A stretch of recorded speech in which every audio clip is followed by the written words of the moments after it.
Hello everyone, welcome back to my YouTube channel. আশা করি সবাই ভালো আছো। আজকে আবার চলে এসেছি নতুন আরও একটা ডেলি ব্লগ নিয়ে।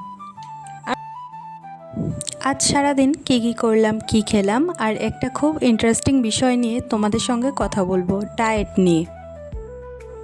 অনেকেই ভাবেন যারা ফিটনেস বা ফ্যাশন জগতে থাকেন তারা কেন সবসময় এত স্ট্রিক্ট ডায়েট করেন, একটাও চিট মিল নেয় না।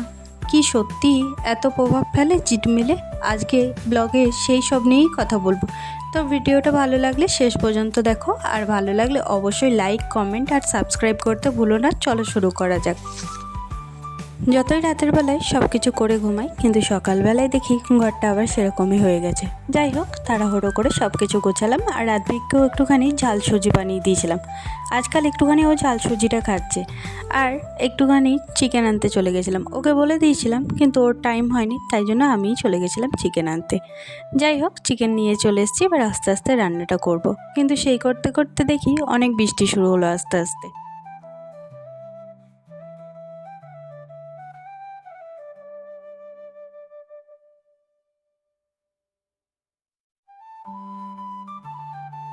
প্রথমেই বলে রাখি, আমি খুব একটা ডায়েট করি যখন একদম স্ট্রিক্ট ডায়েট করি, কারণ আমি অন্যদের মতো এরকম হালকা ফালকা ডায়েট করতে পারি না।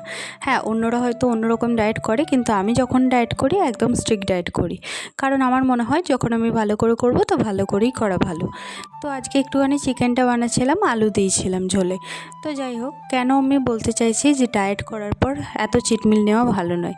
দেখো, একবার চিটমিল নিলেই নেক্সট দিন আবার মনে হবে আর একটু চিটমিল নিয়ে নিই, তাহলে একটু ভালোই হয়।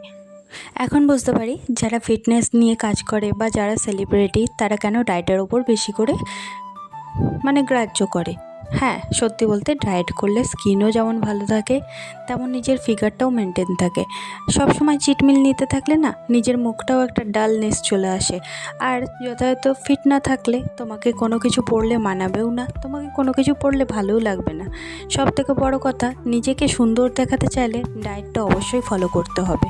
আর আমি ডায়েট করলে একটু ভালো করেই ডায়েট করার চেষ্টা করি। তো চলো, ভিডিওটা ভালো লাগলে অবশ্যই লাইক করো, শেয়ার করো আর সাবস্ক্রাইব করো। পাশে থাকো, আরও নতুন ব্লগ আসছে। আমি এই বিষয় নিয়ে অন্য ভিডিওতে আসছি।